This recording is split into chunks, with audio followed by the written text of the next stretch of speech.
overcoming fear. Now, first of all, what we must understand is fear is a perception. Fear is a belief within perception that we choose to not only become, but we actually choose to believe in it. So when we start to believe in this vibration, which is thought, frequency within existence, which manifests into our minds as thought, we must simply comprehend that if we become it, then we resemble that frequency or that image. It's very simple. So to overcome fear, we simply let go of it, or let go of the belief that it exists. Because truth being that it only exists if we believe it exists. Now, you can actually use this formula to calculate many things in life, but just simply put this existence within fear. If we want to simply let go of fear, we simply must truly believe with our minds that it does not exist.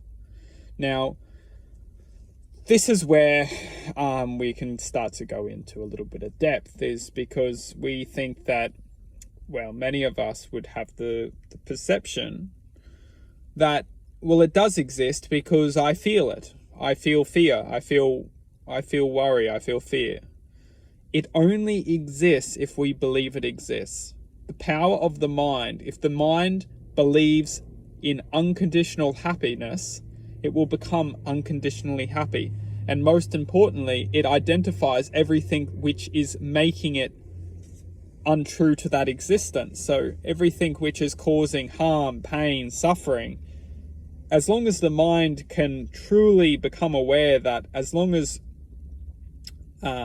we can ultimately accept these emotions for the existence which they are, we can become unconditionally happy. And truth being that everyone is unique and everyone is different. So those of which are feeling or have the power of their minds to be able to simply not accept fear, have a lot of discipline over their minds. It's as simple as that. Those who simply don't show fear, don't have fear. Now, there's truth being in this. Fear is a sense of intuition.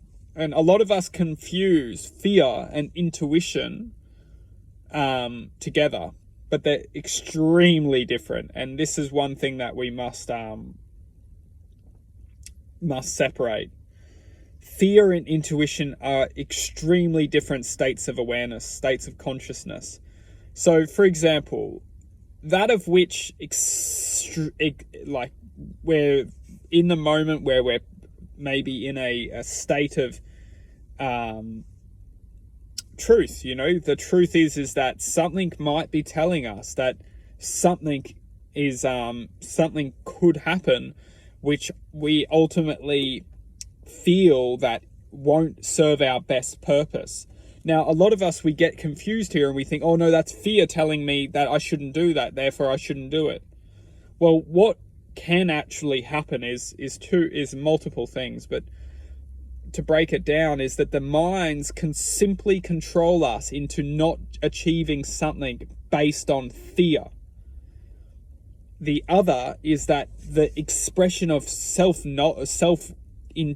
intuition is actually helping to guide us in instinctive, resonating bands of truth, which is ultimately serving guidance or to try and generate a decision based on intuition and guidance. And now this is where the truth is between the two, is that we don't need fear. Simply put, we don't need fear. As long as we have our intuition and our instincts, people think that we've evolved through fear. We have, into creatures of limitation. Wrap this up into a part 2.